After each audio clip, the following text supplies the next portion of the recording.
بسم اللہ الرحمن الرحیم، الحمد للہ رب العالمین، والصلاة والسلام علی رسول اللہ وعلی آلہ وصحبہ اجمعین۔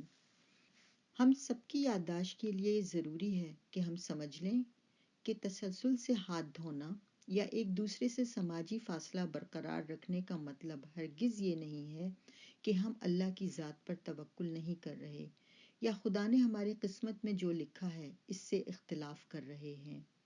اللہ کی ذات پر پوری طرح توکل اور بھروسہ کرنے کا ایک بہت بڑا حصہ یہ ہے کہ ہم اپنی طرف سے پوری کوشش کریں۔ ایک شخص حضرت محمد مصطفیٰ صلی اللہ علیہ وآلہ وسلم کے پاس گیا اور پوچھا کہ کیا اللہ پر توکل کا مطلب یہ ہے کہ کیا میں اپنی اونٹنی کو کھلا چھوڑ دوں اور اللہ پر توکل کروں، یا اس کو باندھ دوں اور اللہ پر توکل کروں؟ آپ نے فرمایا، اپنی اونٹنی کو باندھ دو اور اللہ پر توکل کرو۔ تو یہ ہم سب کی یادداشت کے لیے ہے کہ ہمیں اپنے حصے کا کام کرنا چاہیے۔ یہ کافی نہیں ہے کہ ہم صرف یہ کہہ دیں کہ اگر کچھ ہوتا ہے تو ہوگا، اس لیے کہ یہ اللہ کی طرف سے ہے اور اس کا میں ذمہ دار نہیں ہوں۔ حالانکہ اسلامی نقطۂ نظر سے یہ بات بالکل ہی ناقابل قبول ہے۔ ہمیں ہمیشہ اپنے حصے کا کام کرنا چاہیے۔ ہمارے نبی کی زندگی میں اس کی بے شمار مثالیں ہیں، اور باقی انبیاء اور پیغمبروں کی زندگیوں میں بھی اس کی مثالیں ملتی ہیں۔ مثلاً کیا حضرت نوح علیہ السلام نے کشتی نہیں بنائی تھی؟ یقیناً بنائی تھی۔ کیا حضرت موسیٰ کو اللہ کی طرف سے حکم نہیں آیا تھا کہ تم پانی پر عصا مارو اور دریا پھٹ جائے گا؟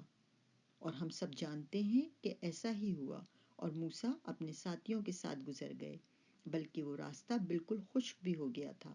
جبکہ جب فرعون اپنی فوج کو لے کر اسی جگہ سے گزرا تو وہ سب ڈوب گئے۔ اگر آپ شروع سے اس واقعے کو دیکھیں کہ حضرت موسیٰ کو کیا کرنا تھا، تو انہوں نے وہی کیا جو اللہ نے انہیں کرنے کی ہدایت دی۔ حضرت بی بی مریم، حضرت عیسیٰ کی والدہ کو حکم ہوا، کھجور کے درخت کو ہلاؤ۔ انہوں نے ایسا ہی کیا اور اکیلے میں اپنے بیٹے کو جنم دیا۔ ان سب باتوں کا نقطۂ نظر یہ ہے کہ تم اپنے حصے کا کام کرو اور اللہ تمہارے لیے اس سے زیادہ کرے گا۔ اگر ہم اللہ کی طرف بڑھیں گے تو اللہ ہم سے زیادہ ہماری طرف بڑھے گا، لیکن اگر ہم اللہ کی طرف رجوع نہیں کر رہے اور اس کی طرف نہیں بڑھ رہے تو یہ ہماری سستی ہے، توکل نہیں۔ اگر ایک شخص کچھ بھی نہیں کرتا اور اللہ سے کھانا، پانی، کپڑے، گھر وغیرہ مانگتا ہے تو ایسا صحیح نہیں ہے۔ ہمارے نبی نے ہمیں توکل اور اللہ پر بھروسے کی بہترین مثال دی ہے کہ جس طرح ایک پرندہ صبح اپنے گھونسلے سے بھوکا نکلتا ہے اور شام کو پیٹ بھر کر آتا ہے، اسی طرح ہمیں بھی اپنے اپنے حصے کا کام کرنا ہے۔ اسلامی اور مذہبی نقطۂ نظر سے یہ بالکل غلط ہے کہ ہم صرف توکل اللہ کو بہانے کے طور پر استعمال کریں اور کسی ماہر صحت یا ڈاکٹر کی بات کو نہ مانیں۔ اسلام اور قرآن میں واضح طور پہ آیا ہے کہ اگر تمہیں نہیں معلوم تو علم رکھنے والوں سے پوچھو۔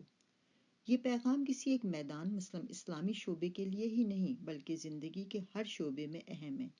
مثلاً اگر مجھے کسی دوا کے بارے میں علم نہیں ہے تو میں کسی ماہر یا ڈاکٹر سے پوچھوں گی۔ تو اگر کوئی ماہر ہمیں یہ کہے کہ ہاتھ اچھی طرح دھوتے رہو، کرنٹینا یعنی گھر پر رہو، یا بغیر ضرورت گھر سے باہر نہ جاؤ، ماں سوائے نہایت ضرورت کے، مثلاً علاج کے لیے، کھانے پینے کی خریداری کے لیے، بار بار اچھی طرح ہاتھ دھونا، گھر پر رہنا، ایک دوسرے سے فاصلے پر رہنا، بغیر ضرورت گھر سے باہر نہ نکلنا، یہ تمام عمل نہایت ضروری ہیں۔ اگر آپ کسی ایسے شخص کو جانتے ہیں جو یہ کہے کہ میں ان سب چیزوں کی احتیاط کی پرواہ نہیں کرتا، چونکہ اگر کچھ ہوتا ہے تو وہ اللہ نے ہمارے مقدر میں لکھا ہوتا ہے، یہ ایک نہایت ہی بڑی غلط فہمی ہے جو کہ ہم اللہ پر بھروسے کے بارے میں سوچتے ہیں۔ میں اس بات کے ساتھ اس موضوع کو ختم کرتی ہوں کہ ایک دفعہ حضرت عمر ابن خطاب، جن کے بارے میں ہمارے نبی حضرت محمد نے کہا کہ اگر میرے بعد کوئی نبی ہوتا تو وہ عمر ہوتا۔ آپ سب سیدنا عمر اور ان کی فضیلت کے بارے میں جانتے ہیں کہ کتنی زیادہ ہیں۔ ایک دفعہ حضرت عمر شام کی طرف روانہ ہوئے اور انہیں راستے میں اطلاع ملی کہ وہاں آج کل طاعون کا مرض پھیلا ہوا ہے۔ یہ سنتے ہی انہوں نے شام کی طرف سے واپس مدینے جانے کا فیصلہ کیا۔ جس پر ان کے کسی ساتھی نے پوچھا کہ آپ اللہ کے فرمان کی طرف سے منہ موڑ رہے ہیں؟ تو آپ نے کہا کہ میں اللہ کے فیصلے سے اللہ کے فیصلے کی طرف مڑ رہا ہوں۔ ہمیں حضرت عمر کے اس فیصلے سے توکل کا سبق لینا چاہیے۔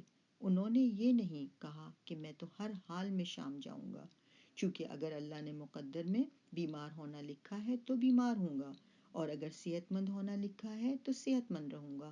انہوں نے ایسا نہیں کیا کہ ایسا کوئی فیصلہ کیا ہو۔ ہم سب اللہ سے دعا کرتے ہیں کہ وہ ہم سب کو صحت مند اور محفوظ رکھے۔ نہ صرف یہ کہ ہم دعا کریں بلکہ اپنے حصے کا عمل بھی کریں۔ اللہ ہم سب کی حفاظت کرے اور جو بیمار ہیں ان کو صحت عطا کرے۔